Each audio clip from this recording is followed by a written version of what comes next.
എല്ലാവർക്കും സ്വാഗതം. This is second coming alerts. ഞാൻ ആൽബിൻ യോഹന്നാൻ. നമുക്ക് പ്രാർത്ഥിക്കാം. പിതാവും പുത്രനും പരിശുദ്ധാത്മാവും ഈ വീഡിയോ കാണുന്ന എല്ലാവരെയും സമൃദ്ധമായി അനുഗ്രഹിക്കട്ടെ. ആമീൻ. ഞാൻ ഒരുപാട് നാളായിട്ട് ആഗ്രഹിക്കുന്നതായിരുന്നു ഈ ഒരു വിഷയത്തെക്കുറിച്ച് സംസാരിക്കണമെന്ന്.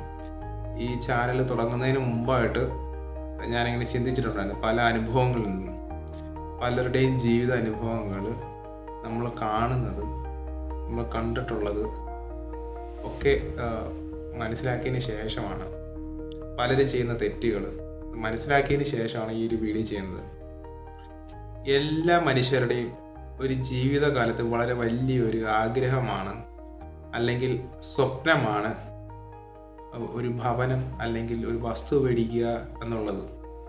അത് നമ്മൾ കഷ്ടപ്പെട്ട് മേടിക്കുമ്പോഴായിരിക്കും ചില ആളുകൾ ഭവനത്തിലേക്ക് വന്നിട്ട് നമ്മളോട് സംസാരിക്കുന്നത്, ഈ വസ്തു എന്താ ഇങ്ങനെ കിടക്കുന്നത്, ഇതിൻ്റെ ബാത്റൂം എന്താ ഇവിടെ വന്നത്, ഈ വസ്തുവിന് അധികമായിട്ട് കിടക്കുന്നൊരു വാൽ എന്താ, അവിടെ ഒരു കല്ല് വെച്ച് കെട്ട്.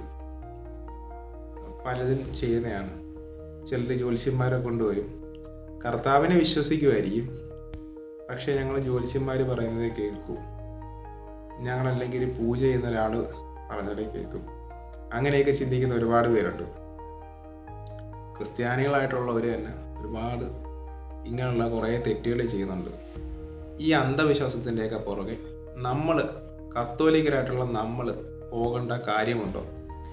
യഥാർത്ഥ സത്യദൈവത്തെ അറിഞ്ഞ് നമ്മൾ പോകേണ്ട കാര്യമുണ്ടോ?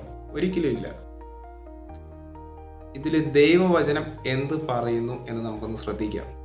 അതിനുശേഷം ഇതിൻ്റെ പുറകെ വരുന്ന 1-2 കാര്യങ്ങളും കൂടി ഞാൻ പറയാം.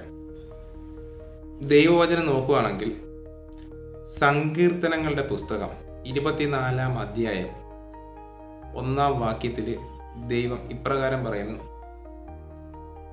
ഈ ലോകവും അതിലുള്ള സർവവും എന്ന് പറഞ്ഞു കഴിഞ്ഞാൽ സകല സൃഷ്ടികളും മനുഷ്യനും എല്ലാം കർത്താവിൻ്റെതാണെന്ന് പറയുന്നുണ്ട്. അപ്പം ഈ ലോകം സൃഷ്ടിച്ച ദൈവം എല്ലാം മനോഹരമാക്കിയാണ് സൃഷ്ടിച്ചേക്കുന്നത്. അതിമനോഹരമാക്കി മനുഷ്യന് താമസിക്കാൻ പറ്റുന്ന രീതിയിലാണ് ഈ ലോകം സൃഷ്ടിച്ചത്. അപ്പം ദൈവം ഇത്രയും മനോഹരമാക്കി സൃഷ്ടിച്ച ഈ ലോകം, അതിലൊരു ചെറിയ സ്ഥലത്ത് നമ്മൾ താമസിക്കുമ്പോൾ അതിൻ്റെ ഒരു മൂല ശരിയല്ല, അല്ലെങ്കിൽ മൂലയിൽ ഇന്നത് വരാൻ പാടില്ല എന്നൊക്കെ പറഞ്ഞ് നമ്മളതിലെ ദോഷം കണ്ടെത്തുമ്പോൾ ദൈവത്തിൻ്റെ പരമാധികാരത്തെ നമ്മൾ കൊച്ചാക്കി കാണിക്കുന്നതിന് തുല്യമല്ലേ?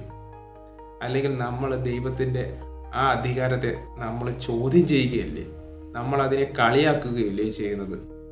ഇനി കന്നിമൂല അങ്ങനെ അവിടെ വരാൻ പാടില്ല എന്ന് പഴമക്കാർ എന്തുകൊണ്ട് പറയുന്നു എന്ന് ചിന്തിക്കാം. ഇത് കൂടുതലും ഫോളോ ചെയ്യുന്നത് ഇപ്പോൾ ക്രിസ്ത്യാനികളാണ്.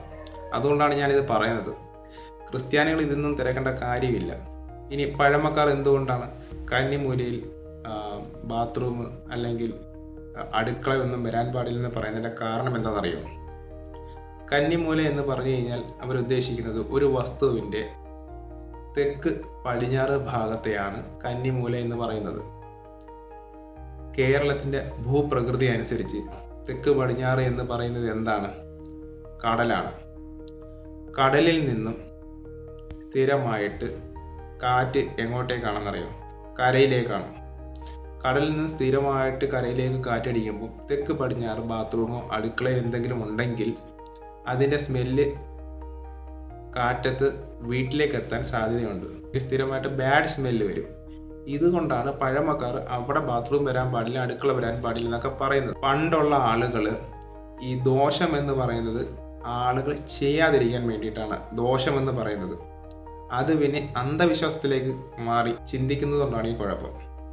ഇനി നമുക്ക് വേറൊരു വചനഭാഗം കൂടി ശ്രദ്ധിക്കാം. വിശുദ്ധ പൗലോസ് അപ്പോസ്തലൻ തിമോത്തിയോസിന് എഴുതിയ 1-ാം ലേഖനത്തിൽ 4-ാം അധ്യായം 4-5 വാക്യങ്ങളിൽ ഇപ്രകാരം പറയുന്നു: ദൈവം സൃഷ്ടിച്ചതെല്ലാം നല്ലതാണ്, കൃതജ്ഞതയോടെ സ്വീകരിക്കുന്ന യാതൊന്നും വർജ്യവുമല്ല, ദൈവവചനത്താലും പ്രാർത്ഥനയാലും അവ വിശുദ്ധീകരിക്കപ്പെടുന്നു. കണ്ടോ? നമ്മൾ താമസിക്കുന്ന സ്ഥലമായാലും വീടായാലും എന്തു തന്നെയായാലും അവ നമ്മുടെ പ്രാർത്ഥനയിലും ദൈവവചനത്തിലും വിശദീകരിക്കപ്പെടുന്നതാണ്. അപ്പോൾ നമുക്ക് കത്തോലിക്കര് ദോഷം കാണുന്നത് എന്തിനാണ്? നമ്മൾ ദോഷം കണ്ടു കഴിഞ്ഞാൽ അവിടെ ദൈവത്തെ അവോയ്ഡ് ചെയ്തു എന്നത് തന്നെയാണ് അതിൻ്റെ അർത്ഥം. ദൈവത്തെ മറന്നു. നമ്മളൊരു സ്ഥലത്ത് ദോഷം കാണുമ്പോൾ നമുക്ക് ദൈവത്തിലുള്ള വിശ്വാസമില്ലായ്മ അവിടെ വ്യക്തമാകുന്നു. അടുത്ത് തന്നെ പൗലോസ്ലീഹ റോമാക്കാർക്ക് എഴുതിയ ലേഖനത്തിൽ 14-ാം അധ്യായത്തിൽ 14-ാം വാക്യത്തിൽ പൗലോസ്ലീഹ ഇപ്രകാരം പറയുന്നു: സ്വഭാവേന അശുദ്ധമായി ഒന്നുമില്ല. അശുദ്ധമെന്ന് നമ്മൾ ചിന്തിച്ചാൽ അത് നമ്മുടെ മനസ്സിൻ്റെ കുഴപ്പമാണ്. പ്രിയപ്പെട്ടവരെ, അപ്പോൾ ഈ പറഞ്ഞു വന്നത് യഥാർത്ഥ വിശ്വാസം എന്നത് ദൈവത്തിലുള്ള ശരണപ്പെടലാണ്. ദൈവമല്ല, മറിച്ച് വാസ്തു ദിശകളുമാണ് നമ്മുടെ ജീവിതത്തെ നിയന്ത്രിക്കുന്നത് എന്ന് വിശ്വസിക്കുന്നിടത്താണ് അന്ധവിശ്വാസം രൂപപ്പെടുന്നത്. നമ്മളെ ഭയപ്പെടുത്തുന്ന ഒന്നിൻ്റെയും കൂടെയല്ല ദൈവം നിലകൊള്ളുന്നത്. കാരണം ബൈബിൾ പറയുന്നു, 2 തിമോത്തിയോസ് 1:7, ദൈവം നമുക്ക് നൽകിയിരിക്കുന്നത് ഭീരുത്വത്തിൻ്റെ ആത്മാവിനെയല്ല, ശക്തിയുടെയും സ്നേഹത്തിൻ്റെയും ആത്മാവിനെയാണ്.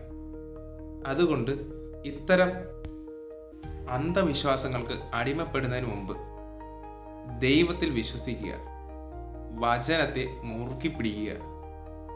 പ്രാർത്ഥനയുള്ള ഒരു വീട്ടിൽ ഒരു ദോഷവും കടന്നു വരത്തില്ല. അപ്പോൾ ഈ വീഡിയോ ഇത്രയേ ഉള്ളൂ. നിങ്ങൾക്ക് എന്തെങ്കിലും സംശയങ്ങളൊക്കെ ഉണ്ടെങ്കിൽ കമൻ്റായിട്ട് രേഖപ്പെടുത്തുക. ദൈവം നിങ്ങളെല്ലാവരെയും സമൃദ്ധമായി അനുഗ്രഹിക്കട്ടെ. ആമേൻ.